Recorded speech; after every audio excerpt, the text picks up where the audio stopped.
sa panalangin.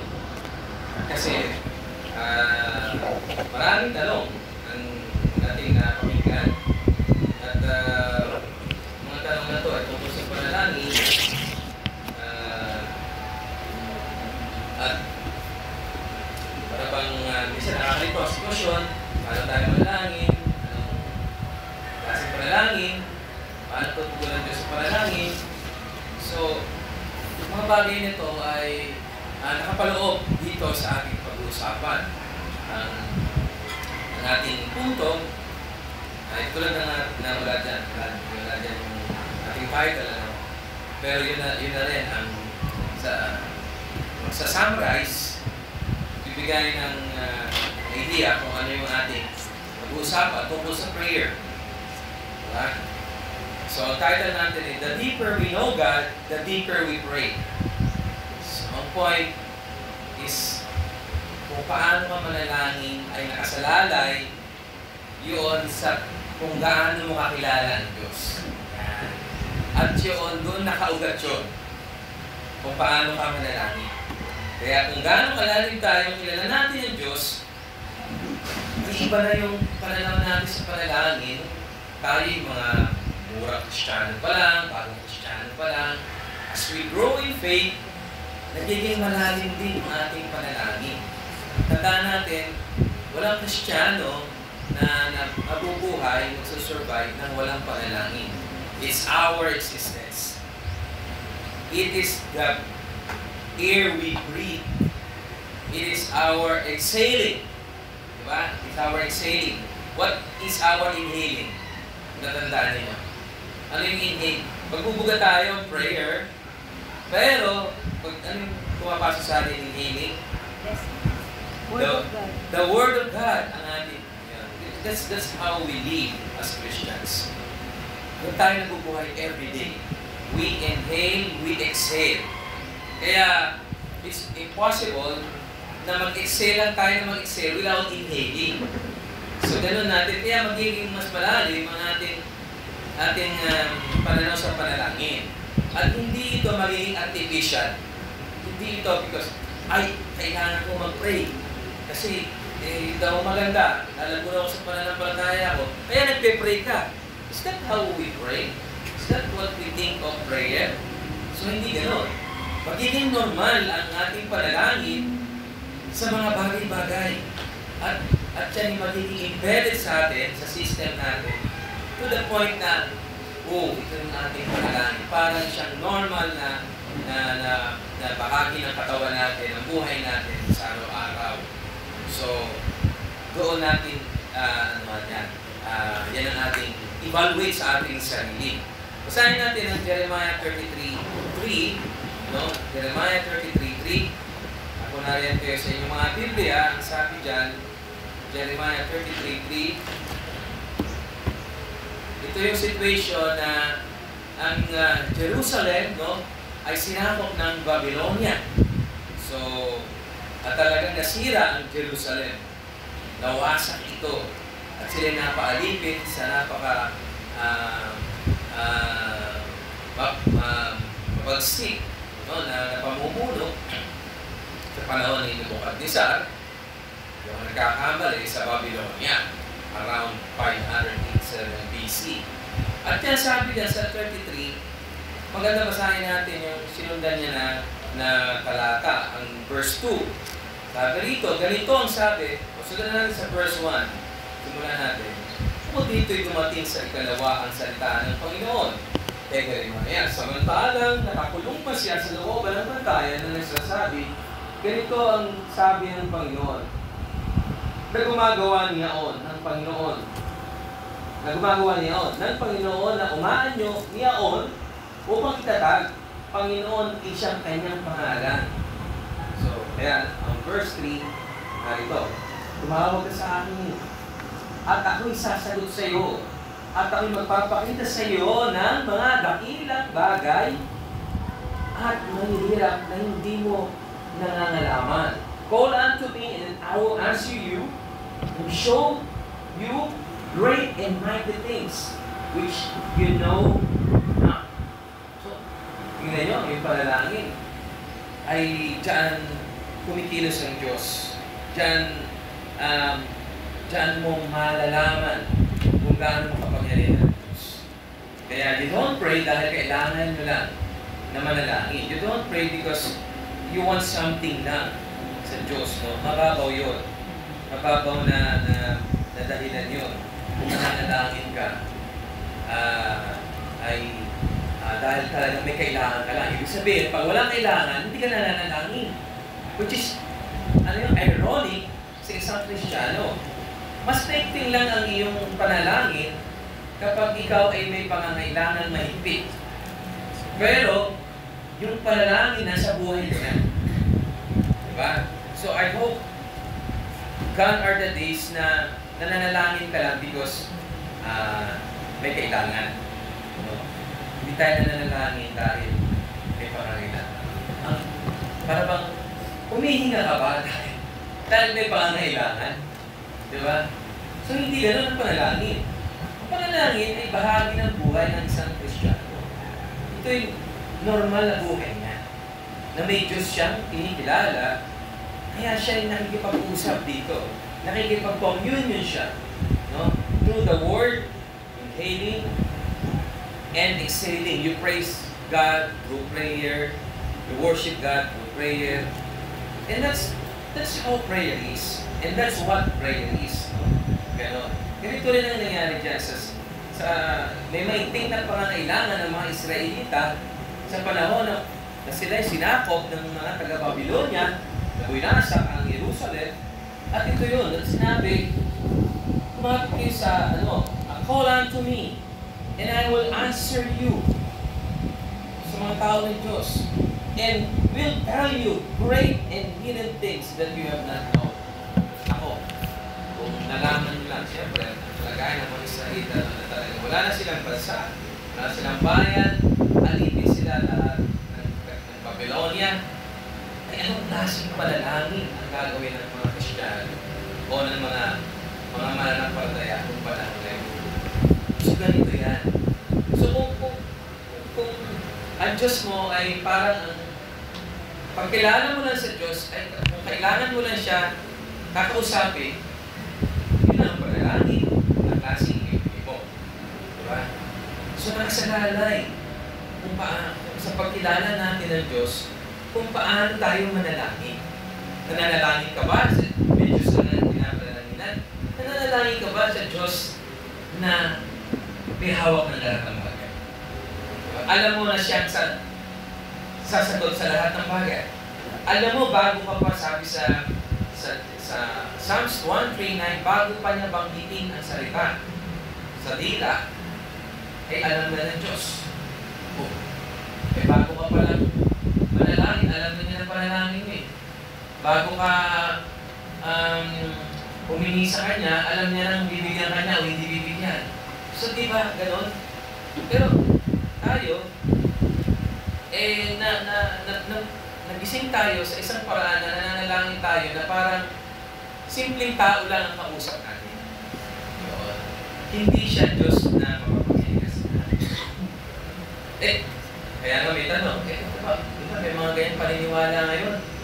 Huwag ka naman manalangin kasi sasagutin ka naman ng Diyos yan. Hindi sasagutin, kahit manalangin ka o hindi, nasa Kanya lahat yan. Paano yun? Paano natin yun sasagutin? Pero, anong utos? Pray without ceasing. Diba? Anong oras ka nananalangin?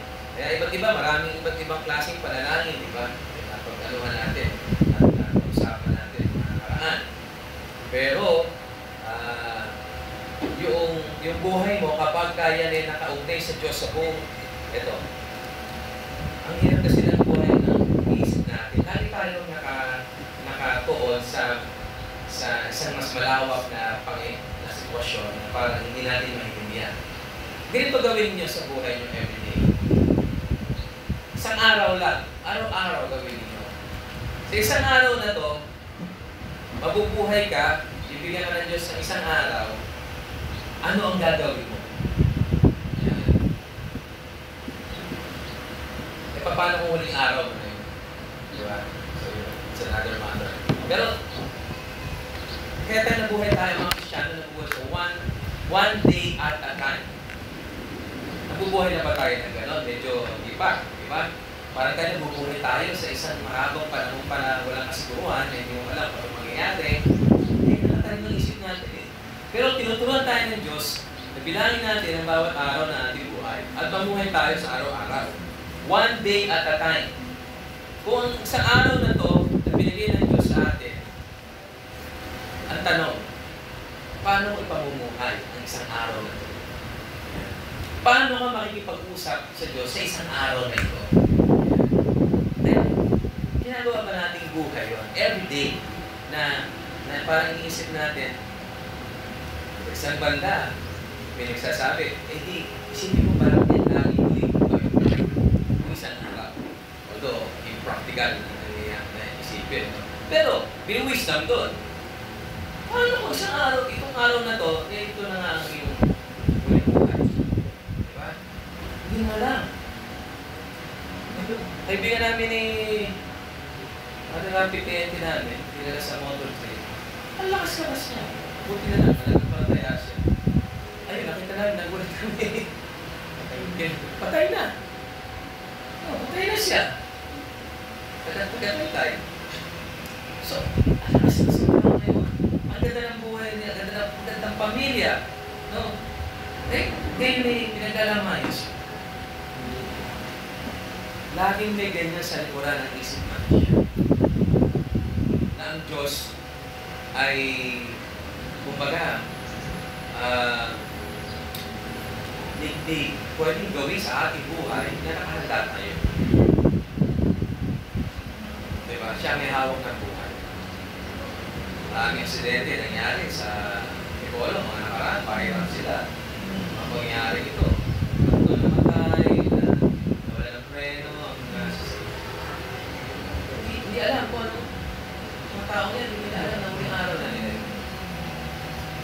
Kapag gano'n ang iyong nasa isip, anong panalangin ang iyong ibibigay sa Diyos? Paano ka makikipag-usap sa Kanya? Diba? Parang okay lang. Of course, sabi ni Martin Luther, pagkarating yung Diyos ngayon, ay sabi niya, mag-garden pa rin siya. Ano nakikita natin sa tao na yun? Magkagaling pa rin siya. Ang nakikita natin doon, meron siyang comfort, meron siyang assurance, at alam niya, whatever happens, sa Panginoon siya. So, ganito ba tayo mag-isip? Every day. Maaaring hindi, kasi dinaanan natin ang ganitong klaseng kaisipan na nagising tayo sa isang araw na parang lumilipas siya, naalala lang natin ang Diyos sa mali. Naalala natin yung Diyos sa 24 hours na binigay sa atin, parang maliit lang na portion. Parang hindi lahat ng 24 hours na yun, nakikita natin ang Diyos na kumikilos. Ganun ba ang ating pag-iisip sa ngayon? Kasi maapektuhan niya kung paano tayo manalangin. Maapektuhan niya pakikita kung paano natin nakikilala ang Diyos. Sa isang araw, mga tanong na maaaring magulo sa isip na, sinong masusunod sa isang araw? Ikaw o ang Diyos? Tanong ko sa inyo, isang araw ng pag-isip mo bukas ng umaga, Lunes, simulan mo sa huwag na yung mas tapos na yung malaping araw.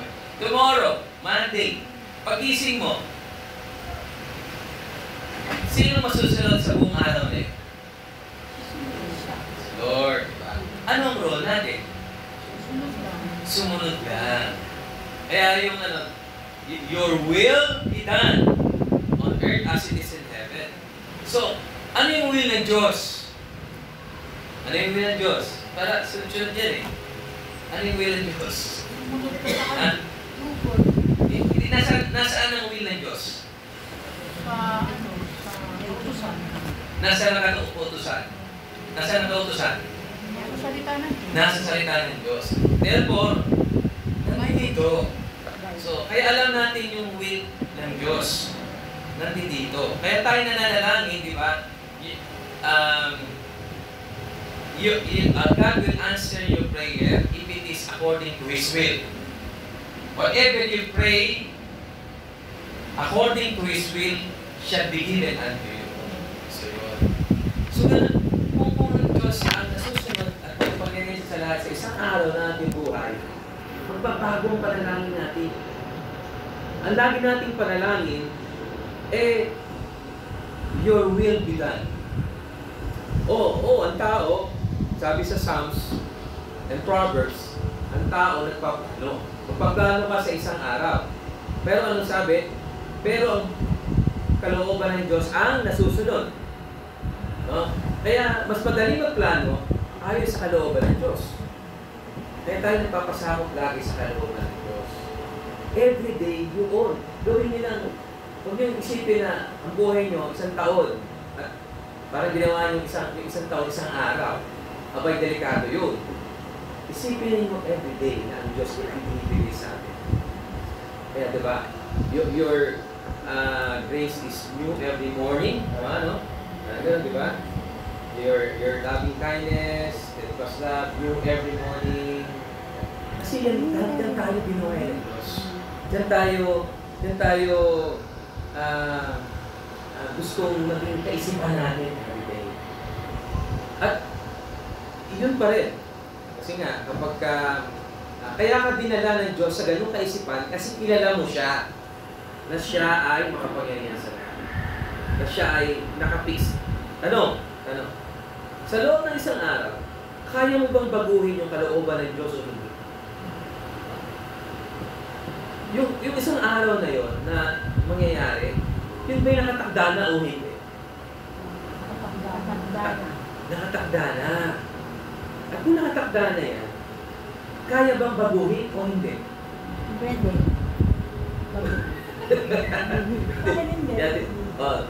Pwede baguhin. Kaya Wilma, sa'yo, hindi. Yan. Baguhin yung Panginoon, di ba? Ito, yan yung sinasabi ko. Yan yung sinasabi ko. Kapag yung pagkilala natin sa Diyos ay ganoon din ang panalangin natin. Ang tanong, ang Diyos ba'y nagbabago noon, ngayon, bukas? Diba? Ang Diyos ba ay siya nagtakda ng simula hanggang wakas? Tama, di ba? Tama. So ngayon, balikan natin, yung isang araw na buhay natin. Mababago ba natin yung kalooban ng Diyos? So, hindi siya mababago. Kasi kilala natin siya. Kilala natin siya na tinakda niya ang lahat ng mga araw. Lahat ng mga bagay, tinakda niya. Hindi natin mababago. Yan ang hindi natin naiintindihan. Yan ang, kumbaga, parang hindi natin napapansin. Bagay na naririyan, pero hindi natin napapansin. At tumikilos tayo ng isang sa kaisipan na hindi talaga yun ang totoo. Parang isip natin, nagbabago-bago ang Diyos sa kanyang isip. Kaya pag nanalangin tayo, nagbabago. Kaya kung mananalangin ka, pag nanalangin ka, di ba? Parang gusto baguhin yung isip ng Diyos. Tama ba panalangin ito? Sa isang banda? Di ba? So, kasi kilala mo na siya. Kilala mo na siya. Kaya ang tamang Lord's Prayer pa rin tayo, your will be done. Yung kalooban mo pa rin ang masusunod. Tao tayo, gusto mo, huwag lagyan natin, gusto mo yung si Lazarus, may mamamatay na. Pero gusto mo siyang mabuhay during that day. Kaya mahal mo sa buhay during that day. Lord, sana masurvive ka, mahal mo sa buhay na yun. Pero, yun ang kalooban mo. Pero anong panalangin mo? Kung anong kalooban mo, papasako mo. Kaya, di ba gano'n ang panalangin na mas tama? Di ba gano'n ang panalangin na mas naaayos kalikasan ng Diyos? Di ba yun ang tamang panalangin na mas lalalim ang pagkilala mo sa Diyos at relasyon mo sa Diyos? Dahil kilala mo nga siya eh. Pero hindi naman yung irresponsible ka na. Sige, Lord, bahala ka na. That's your responsibility. Hindi naman gano'n ang panalangin. Come what may. Hindi gano'n. Ang panalangin pa rin natin, humihingi pa rin tayo sa Diyos, may petition pa rin tayo, pero nagpapasakop tayo sa kalooban ng Diyos. Masama ba na, hindi ba kalooban ng Diyos na manalangin ka para gumaling yung may sakit? Di ba? Tama di ba? Pero manalangin ka na yumamang ka sa isang araw na to, gusto ko, Lord, total, duling araw ko na ito, pwedeng patamahin mo sa luto. Mananalangin ka ba na gano'n? Hindi na. Di ba? So, dahil alam mo, kilala mo yung Diyos, kilala mo yung kalooban niya, kilala mo kung sino siya. Kaya mananalangin ka ng ayon sa kalooban niya. Sabi ko, kung ang gusto ko, sumali tayo. Kalooban niya. Pero alam mo yung gusto mo, malinaw na kung gusto mo, hindi naman tumutuloy sa or lumalabag sa kalooban ng kautusan ng Diyos, kalooban ng Diyos yun. Pero, pwede pa rin niyang tagin doon, ayon sa kanyang kagustuhan. Diba, siyempre, hindi naman masama, Lord, gusto ko mag-Bible study gusto kong sharean. Tao ko, kung araw na rin, gusto ko siyang sharean ng gospel. Kalooban ng Diyos, hindi. Tama, is it according to the Word of God? According to the Word of God. Pero, is it according to God? Is it God's will na yung araw na yon, mag-share ka ng gospel sa Kanya? You don't know. Hindi mo sigurado. Pero ano ka? Sabi, gagawin mo yung responsibility mo na magbibihis ka, maghahanda ka, bibisitahin mo si kapatid na ganito, mag-share ka ng gospel. So, yun. At pag nilagay ka ng Diyos sa pagkakataon na yun, kalooban ng Diyos, hindi. Kalooban ng Diyos. Ganun natin tinitignan ang ating buhay araw-araw. Kalooban ng Diyos, masama ba mamalengke dahil ikaw magluluto ka ng ulam na ganito? Masama? Hindi. So, wala problema nun. Pero, ay, hindi ka nakapamalengke kasi natapay mo, nagmamadali ka, natapilo ka, napilayan ka, hindi ka natuloy sa palengke. Gusto naman wala ka rin. Yan ang kalooban. Walang pamalengke. Walang pamalengke. Kalooban ng Diyos na wala kang pamalengke. Ayan. Kasi ba't ka wala kang pamalengke? Titingnan mo rin nun. Ba't ka wala kang pamalengke? Nagsipag ka ba ng araw na para kumita ka? Hindi. Kalooban ba ng Diyos na magsipag o hindi? Oh, wow, ano sabi sa Biblia? Bawal ang tamad. Oh, ginawa mo ba na kalooban ng Diyos? Oo. Yun. Ang napakadali ng buhay everyday kung tutusin sa mga ganitong kaisipan. Na pagkaganyan everyday exercise natin araw-araw, Lord, magtitinda ba ako ngayong araw na to? Talagang magtitinda ako kasi wala kami kakainin. Diba? So, kalooban ng Diyos yun. Pero dahil nga nagkasalita, hindi kalooban ng Diyos yun. Kasi nakikita natin sa salita ng Diyos kung anong kalooban. Ngayon, kapag alam mo na yan, kapag kilala mo na ang Diyos kung paano siya kumilos araw-araw, sa panalangin mo may iba siya. Mananalangin ka na ng ayon sa kalooban ng Diyos na talagang susundin niya. Malamang sa nanalangin ka, kalooban ng Diyos na si A. Kalooban ng Diyos, di ba? Walang masama ayon sa Biblia na mag-share ka ng gospel. Malinaw yun. Hindi ka nga nakapag-share. Is another thing. Providence ang tawag natin doon. Pero, maaari, it doesn't mean na hindi ligtas o hindi elect si A.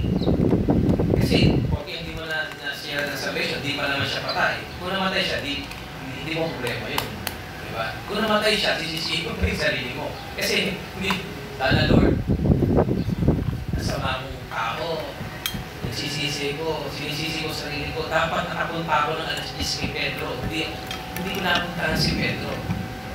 O, ibig sabihin, meron kang kabigatan na doon, pero pag kilala mo yung Diyos, hindi na gano'n ang panalangin mo. Na hindi mo talaga kalooban ng Diyos. Hindi mo talaga kalooban ng Diyos na mapashare mo siya ng gospel. Kasi namatay na siya. So alam mo hindi kalooban ng Diyos. So ganoon lagi ang ating araw-araw na magiging buhay. Ganoon natin iintindihin ang ating buhay sa panalangin sa araw-araw. Sabi niya, Sabi ng James 4:8, draw near to God, and He will draw near to you. Of course, dito, medyo parang dating sa atin dito, tayo'y lalapit sa Diyos, tsaka siya lalapit sa atin. O sino ngayon ang nauna? Na tao lumapit o ang Diyos lumapit? Itong verse kasi na to, syempre, ito para sa atin. Pero behind that, nauna na ang Diyos na lumapit sa atin na tayo tinilos na niya. So, pero ang point dito, sa verse na to, sa James 4:8, kapag tayo lumalapit sa Diyos, lalo natin siya nakikilala. At pag lalo natin na nakikilala, ay, ganun pala ang Diyos. Pagkakalooban niya pala, susundin niya, susundin na. Ibig sabihin, ibibigay niya. Kalooban ba ng Diyos na lumago ka sa pananampalataya? So, nung ikaw, ibig sabihin, kapag pupunta ka sa isang fellowship, sa isang activity ng church, lalago ka sa pananampalataya. Kalooban o hindi? Ibibigay ng Diyos yun. Ayon sa salita niya. So, pag nanalangin ka na pupunta ka sa fellowship, ibibigay ng Diyos yun. So, alam mo na, ng panalangin mo, sasagutin ng Diyos. Kalooban ng Diyos na lalago ka sa pananampalataya at anumang mga bagay na hilingin mo na kaparaanan na ikaw ay lalago sa pananampalataya, ibibigay ng Diyos. Kalooban ng Diyos na lumago ka sa pananampalataya, kaya nang hingi ka ng isang magandang bahay, isang magandang kotse, isang magandang damit. Kalooban ng Diyos o hindi? Dahil wala sa Bible. Wala sa Bible yun. Hindi gano'n ang kaparaanan ng Diyos. So kaya, hindi magpapalago ng pananampalataya mo yun. Hihingi ka ba sa Kanya? Pero hindi naman masamang humingi. Lord, mo ko ng provision, pera ko ngayon dito, 500 pesos, gusto kong bumili ng damit na maganda. No? At pag gusto siyang isuot, dadalhin ko sa church. Masama hindi. Hindi masama. Walang nililabag na salita ng Diyos. Wala. Pagpili mo. Ang problema, baka pabili mo ng ulam yung magagalit yung asawa mo. Hindi ka looban ng Diyos yun. O bumili yung damit. Pagkain yun, bilhin yun. Yun ay hindi ka looban. Kalooban ba ng Diyos mag-aaway kayo? Masisira pamilya mo? Hindi. Kalooban ng Diyos? Hindi. O huwag mong bilhin yung damit. Kahit na di labag yun. Kahit hindi nalabag yun sa salita niya Diyos. So, ganun ang buhay natin everyday. Ngayon, gusto mong manalangin dahil meron kang magandang project. Gusto mong manalangin dahil maganda yung deal mo. Kapag ang intention mo, di ba? Ang Diyos, ang binabasa niya ay ang puso. Then, gusto mo ng business na yun, gusto mo ng deal na yun, kikita ka ng malaki, pero masama ang puso mo. Ibibigay ba ng Diyos? Pero kalooban ng Diyos, lahat ng bagay, di ba, sabi ng kalooban ng Diyos sa salita niya, everything you do it for the glory of God. Yung deal na yun, yung bagay na yun, project na yun, activity na yun, magkikita siya. Pero, ang alam niya yung heart mo, that you will glorify God, ibibigay niya o hindi? Ibibigay. Maaari. Parang yung pare. Hindi. Maaari niya nang ibigay. Maaari niya ibigay. Pero pag di niya binigay, magagalit ka pa. Pag di niya binigay, kalooban niya na hindi ibigay dahil hindi mo ikabubuti. So yun ang panalangin natin. Ganun tayo manalangin. Diba? Na naiintindihan natin kung sino tutusan natin. Kalooban ba ng Diyos na maging bahagi ka ng iglesia ito? Pwede. Alam natin. Pwede. Pwede ko. Kasi kalooban naman ng Diyos, hindi ito, kalooban ng Diyos sa may church. Ito, kalooban ng Diyos sa may church ng isang Kristiyano. Kalooban hindi. Kalooban. Ang tanong, kalooban ba siya? Ito ba ang church na para sa kanya? Sagot. Pwede. Pwede. Depende. Pwede. Depende. O yun. Kaya nananalangin tayo. Nananalangin kung sa kanalangin na ganito. Lord, kung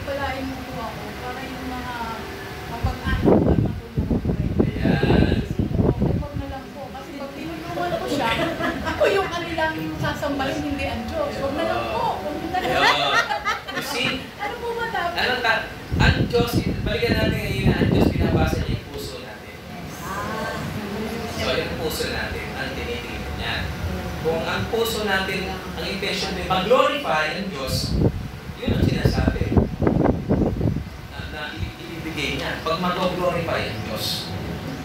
So, hindi ka nakasalala eh. Kumbaga, sa isang bagay na hindi nakasali sa salita ng Diyos, pag nananalangin tayo, hindi masama yun. Tutusin na panalangin mo yung kamag-anak, maging mayaman ka para makatulong. Tanong, kalooban ba ng Diyos na maging maghangad ng material na bagay sa Biblia? Hindi. Oh, hindi. So, hindi na, kung magkahangad tayo ng material na bagay, hindi dahil dahil yun ang gusto natin. Hindi natin hinahangad yung material na bagay. Hindi yun. Hindi tayo, sabi lang sa isang talata sa Biblia, talagang hindi tayo ang Kristiyano ay hindi naghahangad na yumaman. There's a verse like that, that we can see na natin sa Biblia. So, ibig sabihin, hindi material yung ating hinihingi sa Diyos. Hindi material. So, something spiritual ang ating hinihingi sa Diyos. So, hindi ka naghahangad yumaman para makatulong ka. Di ba? Maraming paraan. Bakit yung pastor na doon sa yung mga tindera ko, yung mga pastor nila. Mga pastor. Yumaman yung pastor. Ang ginawa niya, tinutulungan niya lahat yung mga tao para umatin sa church nila. O din dumami ang mga membro niya. O at least, sila ng salita ng pero maaaring ang pastor na yon sa putihan loob ng kanyang puso, hindi niya hangad na talagang maghangad ng maraming salapi o pera at yun na maging purpose niya. Na talagang yumaman siya at saka lang makatulong. Wala kasi sa Bible na maghangad ng kayamanan para makatulong. Hindi, para mabigyan niya, para umatin sa church niya. Oo. O di maging Kristiyano. Baka ang nangyari doon, yun ay talagang provision sa kanya. Hindi na naging goal niya. Titingnan natin sa hindi na naging goal niya. Binigyan siya ng biyaya ng Panginoon na lumago ang kanyang kabuhayan. At kung lumago ang kabuhayan niya, Kristiyano, nangyibigay talaga. Kasi nasa Biblia yun, na maging generous tayo. Maging matulungin tayo. Naging matulungin niya siya. Gumamit. Pero naniniwala tayo na hindi yun ang naging hangarin niya. Pero pinagkalooban siya ng Diyos ng biyaya na magkaroon ng pananalapi, ng kayamanan. So hindi yun masama. Hindi yun masama. Ang masama, maghangad. Yung maghangad. Oo, masama ang maghangad. Oo. Yun ay providence sa kanya. Lumaki ang negosyo niya, may naghandog din sa kanya, may nagbigay din sa kanya. Lalo na kung pastor siya, hindi naman ating iniisip na negosyante siya.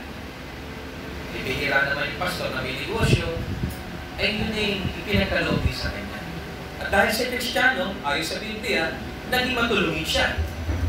Kaya binibigay niya. Tinutulong niya. So yun ang natin. Ang point natin dito, everyday, ganyan na mag-iisip natin. Kung ano man, kung saan tayo nilagay ng Panginoon, kalooban na yan. Ikaw ay isang simple housewife, gawin mo itong kulit. Manalangin ka, ayon sa isang kalagayan na gano'n, at humiling ka sa Diyos, ayon sa kanyang kalooban, sa kalagayan ng isang simpleng housewife, isang simpleng ina, isang simpleng kapatid, di ba? Yun tayo nilagay ng Diyos. Kaya nananalangin tayo sa ganung kalagayan. Diba? So,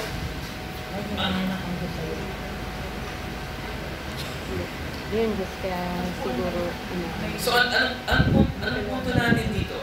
maghirap ka. Kung ano yung kalagayan mo ngayon, nilagay ka ng Diyos doon, papakilala ang Diyos sa iyo sa ganung kalagayan. Yeah. Ikaw ay isang simpleng guro, isang simpleng empleyado, ang Diyos magpapakilala sa iyo doon sa kalagayan mo na yun. At yun gagamitin niya para sa ikabubuti niya, sa ikaluluwalhati niya, at ikalalago mo bilang isang Kristiyano. Bilang empleyado, bilang asawa, bilang ina, bilang anak. No? Bilang isang ingenyero, arkitekto, abogado. So, ganoon. So, kaya kung gaano natin kakilala ang Diyos, Ganon din tayo mananalangin sa Kanya, di ba? Yun ang ating matutunan. So, ito. We know, when we know God as a Father, we pray with confidence sa Kanya. Pero tayo, bilang anak, bilang ama, nananalangin sa ama, mananalangin tayo ng may kumpiyansa. Pero, tulad sinasabi natin, dahil alam natin ang salita ng Panginoon, nananalangin tayo ayon sa salita ng Panginoon. Diba? Kung kilala natin siya as provider, mananalangin tayo na may pagtitiwala. Hindi tayo Kanya pababayaan ng Diyos. Na siya naglalaan ng lahat ng bagay. Jehovah Jireh. Diba? Siya. Nananalangin tayo na siya'y makapangyarihan sa lahat. We pray and surrender sa Kanya. Dahil makapangyarihan sa lahat. Wala tayong magagawa. What we can do is pray. And everything, give everything to God. Rely everything on Him. Diba? So, malinaw na ang ating panalangin ay nakadepende yan sa pag-unawa natin kung sino ang Diyos. Mas malalim na pagkilala sa Kanya, mas malalim na panalangin. Pag mababaw yan, mababaw rin ang panalangin natin. Kumbaga, para bang we pray, whatever, parang walang saysay, walang direction ang panalangin natin. Kasi gano'n lang. Gano'n lang natin siya kakilala.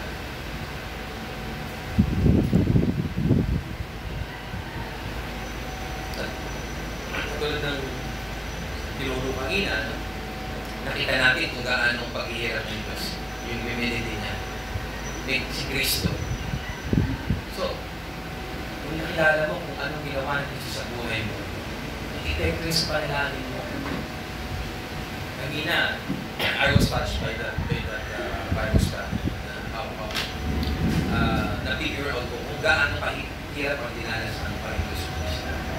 Ngayon, ang hirap na yon, itinakda na walang tutumba sa hirap na dinanas ng Panginoong Kristo kahit sino dito sa mundo. Paano niya dinanas yun? Kahihiyan, sakit, no? Panlalait.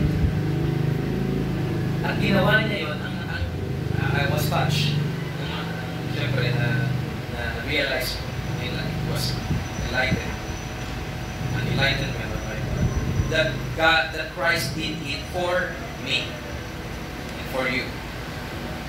So isipin mo yun. Sino hindi iiyak? Sino hindi ma-bless? No, na si Kristo, sino ba ako, di ba? Di ba? Para gawin na ganun sa buhay niya. At ihatod niya sarili niya sa ganung paraan. Pwede namang mamatay yan, di ba?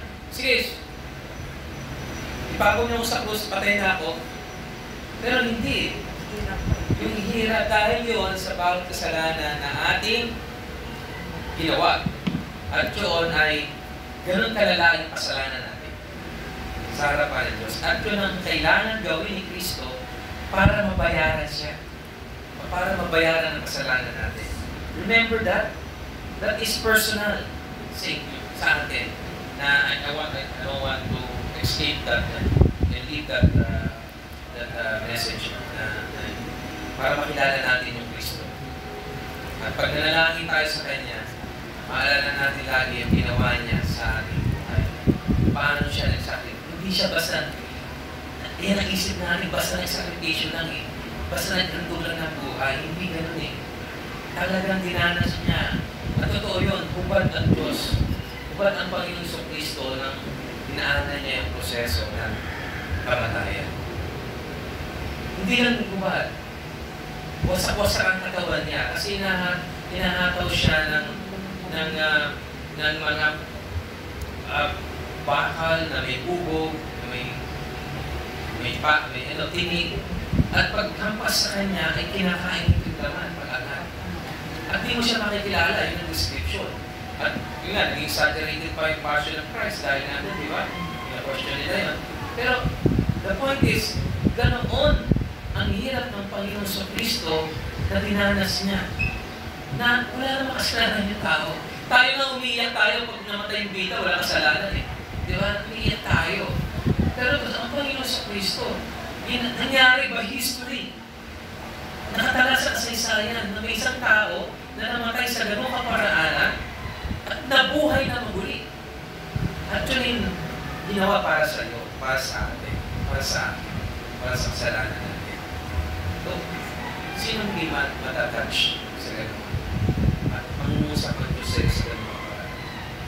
Nabilag, nakilala mo. Siguro, ako sa tatao ng Kristiyano, ngayon ko pala unti-unti na internalize yung bagay na yun. At napapahiya ako sa Panginoon sa Kristo. Napapahiya ako sa Diyos na ngayon ko lang siya nakikilala. Ganun pa natin. Kaya, when we pray, kung gaano natin siya kakilala, magre-reflect yan kung gaano tayo mangyari. Kasi tayo manalangin. Lord, before siguro, cut ko lang ng konti kasi meron tayong before may question and answer tayo na ginagawa. Short Q&A kung meron. Ang ano ko lang is, isa kasi narinig ko yung mga tanong sa prayers ay kaya ako dinala to. Tinabi ko rin ngayon para lalo tayo lumalim sa kanya. Lalo tayo magkaroon ng marupot na pag-unawa, ano kahalagahan ng prayer. Kasi ako personally, alam, weakness ko rin yung prayer. Prayer ako parang nandiyan lang sa ano eh. Parang nandiyan lang sa bubong, nakaharan. Diba? Kasi pray yung kasama natin sa church. Parang, binitay ko siya. Hindi ako ganun. Nakikisama sa panalangin sa kanya.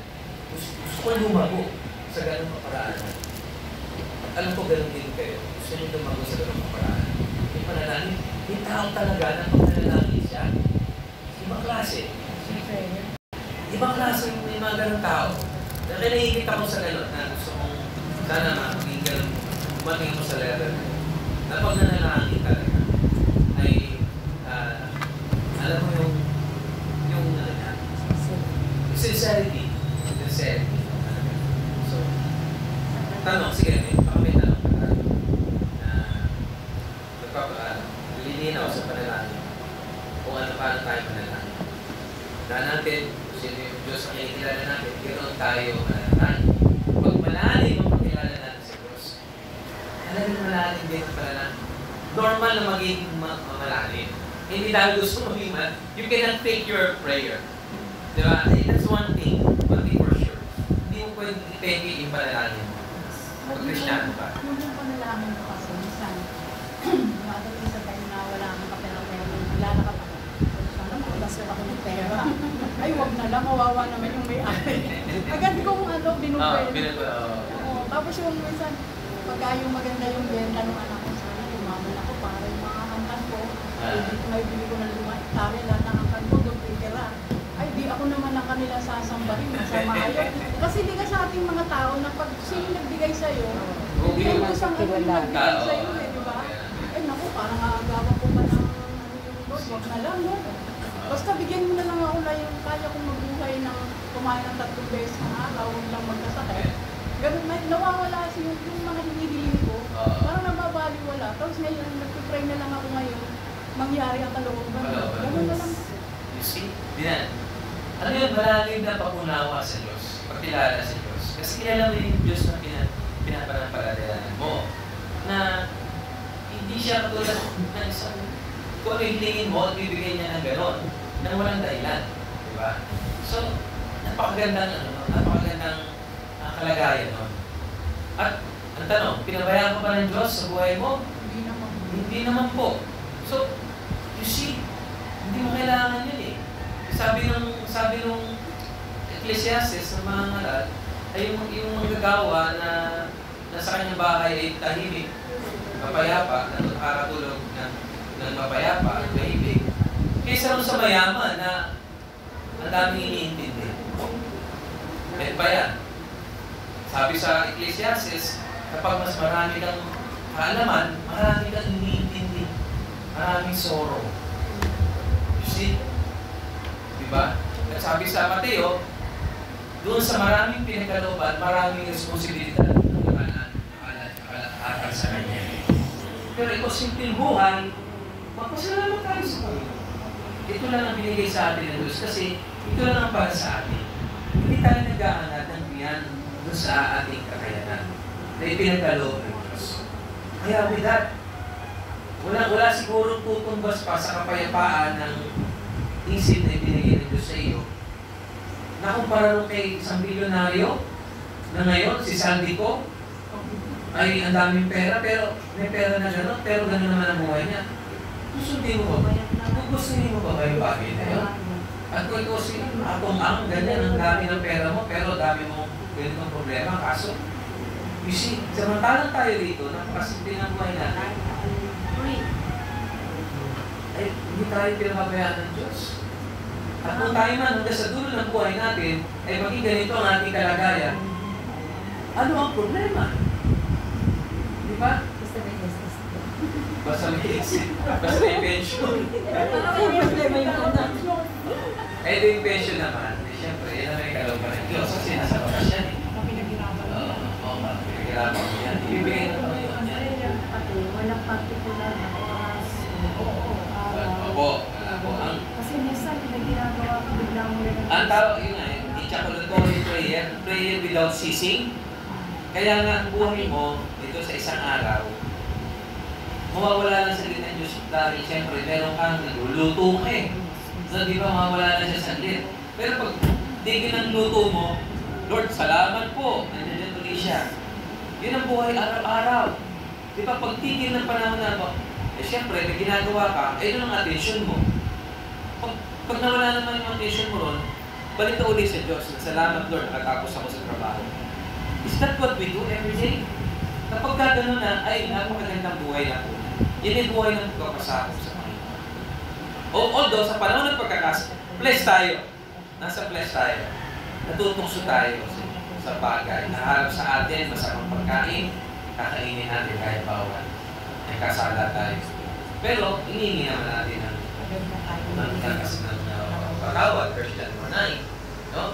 Na saktan mo yung anak mo ng hindi tama, o magulang mo ng hindi tama, pero humingi tayo ng kapatawaran sa Diyos. So, ganun ang buhay natin araw-araw. Meron dyan mga nagkasala, walang perfecto. Pag-isip pa lang natin, masama na ating isip. Kaya nangingi na tayo everyday. Isang kausap, bigla sabihin, sino? Eh, hindi na daw siya nangingi ng kapatawaran kasi pinatawad na siya yesterday, today, and future. Tomorrow, no? Ay, sinabihan ko siya, hindi na naman balik kayo siya. May 1 John 1:9 tayo. Nilagay tayo ng Diyos sa isang hindi pa perfecto na katawan. Every now and then, nagkakasala tayo. So, sa loob ng isang araw, meron yan na nagkakasala ka. No? Na hindi mo mape-perfecto yung isang araw na yan. Meron yung struggle ka. Lalo na kapag hindi ka nagbasa ng Bible. Kasi meditate your word day and night. Kapag walang guidance ka ng Bible, ng Scripture sa isang araw, napakabigat na isang araw na yan. Ang confusion and uncertainty kapag hindi ka guided ng Word of God sa isang araw. So pag hindi ng buhay mo, anything can happen with you. With confusion, hindi mo alam kung ano nangyayari sa buhay mo because hindi ka guided ng Word of God. Diba? So yun, and from that, mag-define mo sarili mo na hindi talaga ako sumusunod sa Diyos. Kasi kung salita pa lang ng Diyos, hindi na ako nagbabasa ng Bible. Walang Word of God na nakatanim sa isip ko sa isang araw. Hindi ang problem. Kapag wala pa tayo sa ganung kalagayan, ibig sabihin, anything can happen. You are in confusion. Your direction is not clear.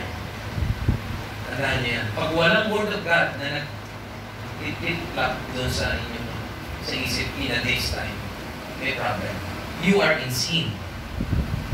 You are in sin. And you repent. Kung anumang sin na yun, na nagkakatak sa iyo, kailangan makaalis ka ron. Hingin mo ng tawad yun. Wala ka sa Panginoon, I doubt na isang tao na nawala sa church, merong word of God sa kanyang nag-guide every day. Every moment of the day. Wala. Pero ang tao nasa iglesia, nasa church, isa nakakalimutan niya magpasa, pero yung preaching, yung devotion niya, nandiyan sa isip niya. So, guided pa rin siya. Technically, hindi niya nabasa that day kasi for providence na busy siya. Pero guided siya ng Word of God.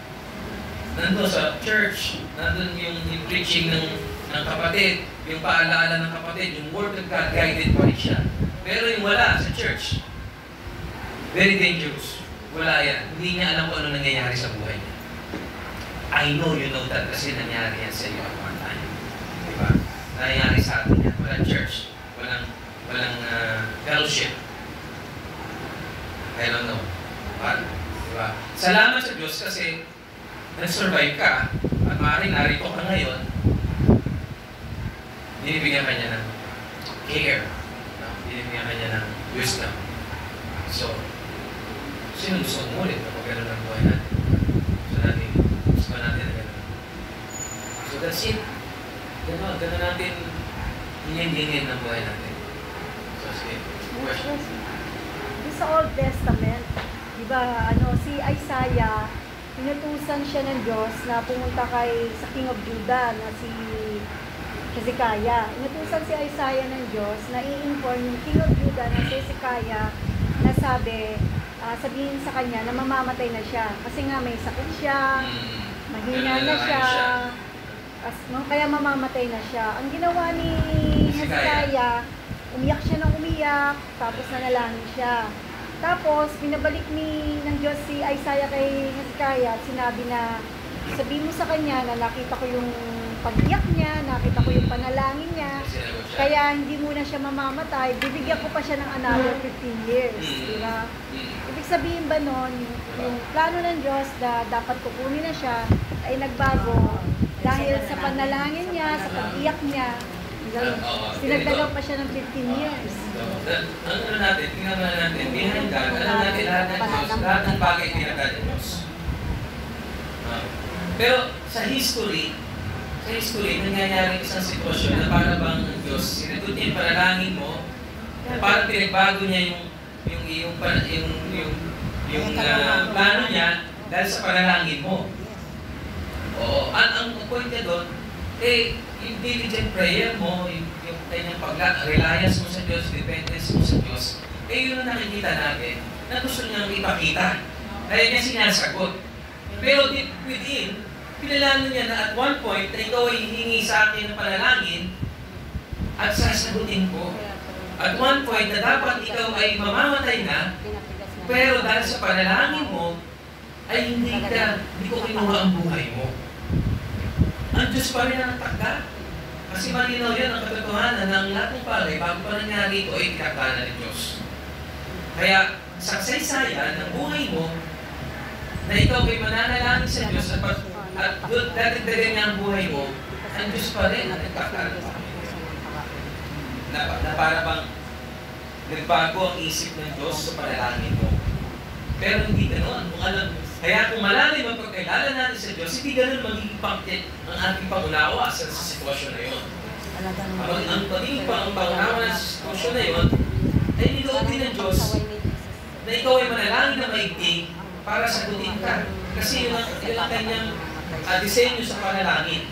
Hindi na nanalangin na, Lord, bahala ka na. Magagalingin mo, hindi. Sa iyo. It's all yours. Kunin mo na. Bahala. Is that the way we pray? No. Tayo nananalangin. Parang isang balo nga na nagpupumilit na hukom na bagong isip niya. That's how we pray. Pero hindi gano'n ng Diyos na nagpapabago sa isip ng panalangin mo. Alam na niya. Alam na niya yung ibibigay niya sa iyo. Pero ang tinuturo niya, tayo manalangin ng ganito. Para sa atin yun, hindi para sa kanya.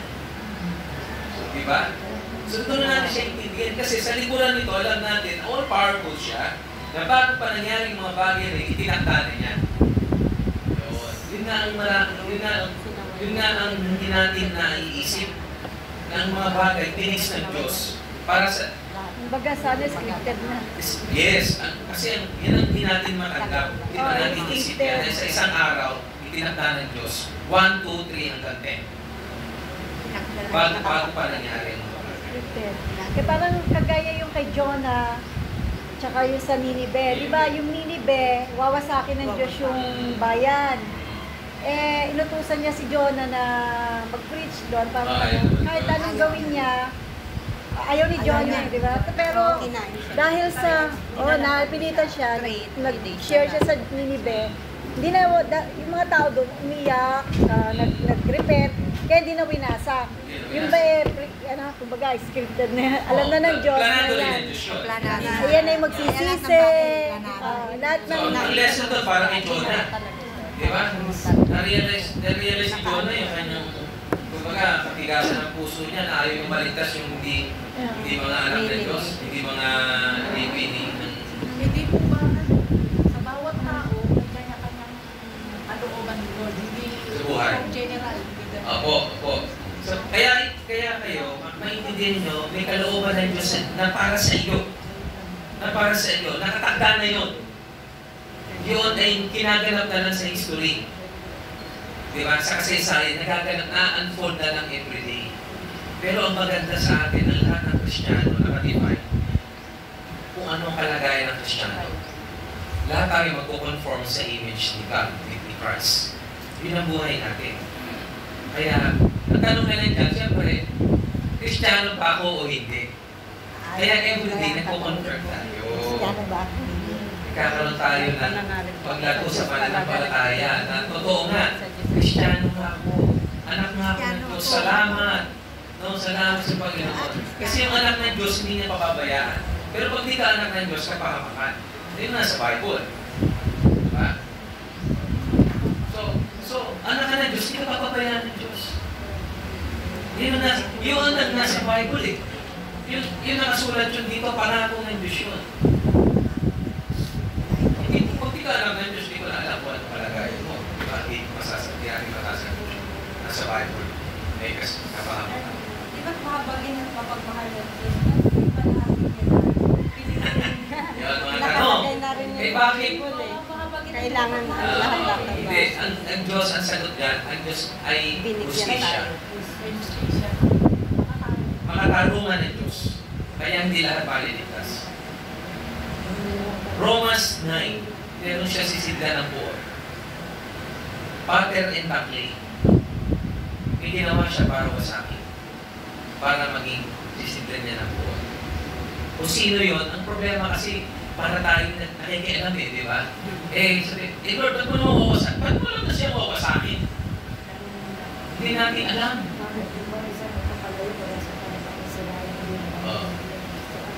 Kaya na, di ba? Sabi ba nung palayok sa magpapalayok, di ba't mo ako ginawa ganito? Anong klase ka magpapalayok? Masisisi mo ba yung magpapalayok? Ipalayo ka lang. Di ba? Yan ang Romans 9 eh. Balikan niya ang Romans 9. So, ganun naiintindihan natin yung buhay. Pero, huwag nyo intindihin yung iba. Naiintindihin yung sarili nyo. Kasi hindi mo alam, kaya lang sinasabi na, ang sinasiyan nila, pero hindi naman sila Christian, hindi mo alam ang buhay nila. So, pag nag-isa na lang yan, walang direksyon ng buhay nila. Marami sila. At one time, makikita mo, ganito na lang buhay nila. So, huwag ka maiingit sa, sabi sa Biblia, huwag ka maiingit sa karangyaan ng masama. Magikontento ka kung anong meron ka. So, hindi mo alam ang buhay ng mga yan. Kahit anong nasa palasyo, nasa mansyon, malungkot ang buhay ng walang Kristo yan nasa buhay niya. Yan ang inasigurado. Walang Diyos siya. Pero kung may Diyos, huwag na mo kaimbitan kasi kahit kung Kristiyano yan, pinayaman si Pacquiao, huwag mo kaimbitan. Kasi, naman may purpose. Kapag pinayaman ang isang Kristiyano, may purpose siya. Di ba may dahilan? Ginagamit niya yun sa ikaluluhati ng Diyos. Ikaw, maraming natulungan si Pacquiao. Pinaghirapan niya. Hindi naman galing sa masama yun. Di ba?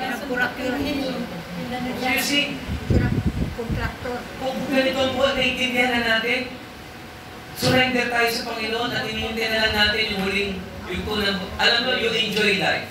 You enjoy yung buhay mo sa nilagay ng Panginoon. Na everyday, binigay ka ng Diyos sa ganito, you enjoy it. Yan ang nilagay ng Diyos sa iyo. Pagharap mo sa Panginoon, well done. They put it, faithful servant. Naging faithful ka doon sa kalagayan na yung pinagkaloob ng Diyos sa iyo. Mas matindi yun, walang tutumbas doon sa isang mayaman na hindi sasabihin ng Diyos sa pagharap niya sa Panginoon na well done, thy good and faithful servant. Diba? So, salamat tayo kung ikaw ay 88 years old ka na. Malapit na. Malapit na. Well done. You see? My good and faithful servant. Mga 60-70, average, pagka talagang faithful ka sa Panoon, 80, bibigyan ka ng 80 years old. Malapit na, o ilang kayo? Ilang kayo? Tapos na ang buhay. Ganun lang, tapos na ang buhay. Diba? Lalo pag nagbe-birthday. Wala. Birthday? Malapit na. Lahat ng tao, this is birthday ko na. Diba? You see? 60 years old? Learn to number your days that you may have wisdom in your heart. 56. Psalms 19:12. Bilangin mo ang araw mo at na magkaroon ka ng wisdom. Pag nagbibilang ka ng araw, may wisdom. May wisdom yan. Learn to... Hindi naman papaalam. Hindi, iba ang pagkaganyan. Bumibili na ng mga memorial plan, mahabang buhay. Mahabang buhay nila. Kasi nagbibilang sila. Na-enjoy nila yung isang araw. Alam mo, isang araw nagbibigay sa'yo sa Panginoon. Nasarap-sarap. You say, thank you, Lord. Another year, di mo alam, lumampas na. Dati, pandemic, 2020. Ngayon, 2025 na. 2026 na. Parang isang ano na siya na dumaan. Matagal lang maghintay, pero paglipas, mabilis. COVID ba nga ako eh? See? So, at with that, pag nanalangin ka na sa Diyos, ano na talaga, iba na eh. Yung araw na Iba na ang panalangin. kasi pinagperahan lang din. Mas makatotohanan sa panalangin. Hindi ka na nanalangin dahil gusto mo lang manalangin. Question? Last question? Meron pa? Pega na? Question. Sige. Question. Saan tayo sa birthday mo? Malinaw ang sagot, ang kalooban ng Diyos dito.